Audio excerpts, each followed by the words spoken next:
Salut tout le monde, c'est Clément. Alors, comme pas mal de jeunes aujourd'hui, je suis étudiant, je suis en alternance, et face à un avenir qui peut sembler un peu incertain, j'ai décidé de prendre le taureau par les cornes, si vous voulez, et de me lancer dans l'investissement. C'est pour ça que j'ai créé Liberté Financière France pour partager tout ce que je découvre et pour qu'on puisse tous, ensemble, se lancer dans l'aventure financière, même si on n'a pas un gros budget. Et justement, aujourd'hui, on va décortiquer un événement mondial super important et voir ce que ça veut dire concrètement pour notre stratégie d'investissement.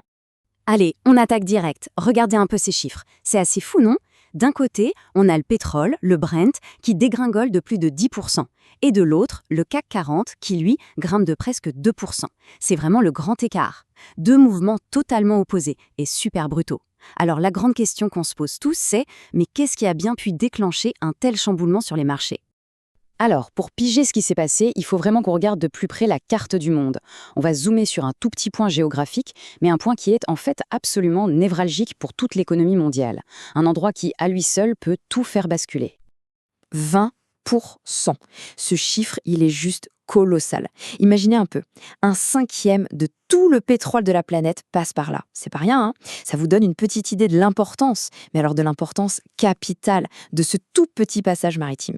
Eh bien voilà, l'explication du choc sur les marchés, elle est là. Ce fameux goulot d'étranglement, c'est le détroit d'Ormuz. Et ce qui s'est passé, c'est que l'Iran a annoncé un cessez-le-feu avec les États-Unis.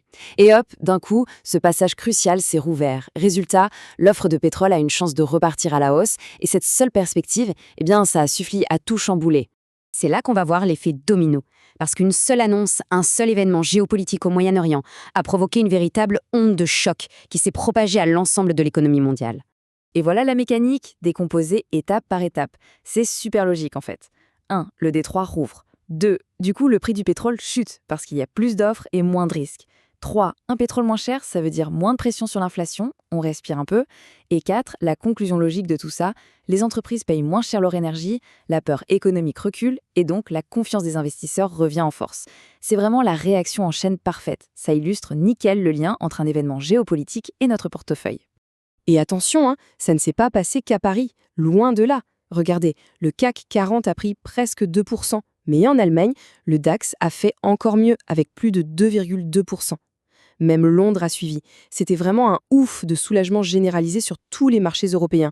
Tout le monde a salué le fait que le risque d'une grosse crise énergétique s'éloignait. Ok, tout ça c'est bien beau, mais la vraie question, celle qui nous intéresse, c'est comment est-ce qu'on traduit ces grands titres de l'actualité en décisions concrètes pour notre propre portefeuille? Surtout quand on est étudiant, qu'on commence tout juste et qu'on n'a pas forcément des milliers d'euros à investir. En fait, ce qui est super intéressant, c'est que tout est une question de psychologie. Avant cette nouvelle, le marché était en mode panique. On craignait le pire, une énergie hors de prix, une croissance économique à l'arrêt, le scénario catastrophe quoi. Et d'un coup, tout bascule. On passe à un scénario d'espoir, de détente, où une énergie moins chère pourrait au contraire booster les entreprises et l'économie. C'est un changement radical d'état d'esprit. Bon, la nouvelle est clairement bonne, on ne va pas se le cacher. Mais, et il y a toujours un mais en investissement, il faut rester prudent. Une approche intelligente, c'est de toujours regarder la situation dans son ensemble. Et ça inclut les risques, qui, eux, n'ont pas disparu.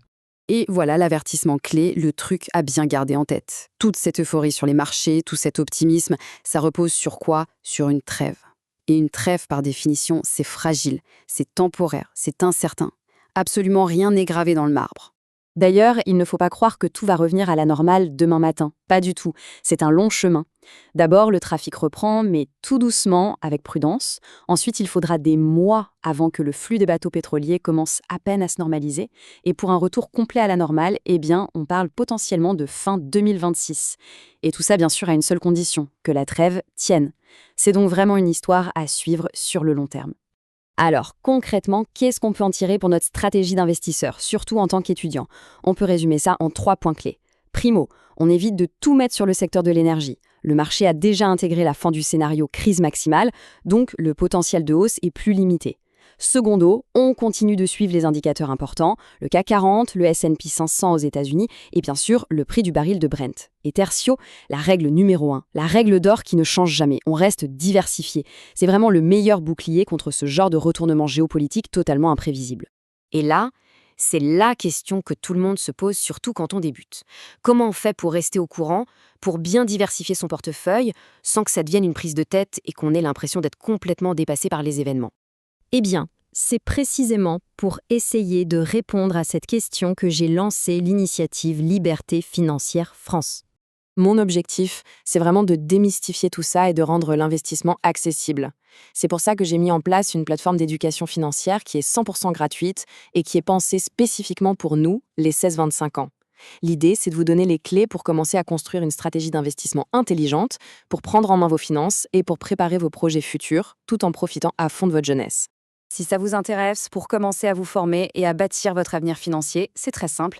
Le lien est juste là dans la description. Voilà, merci beaucoup de m'avoir suivi pour ce décryptage et je vous dis à très bientôt.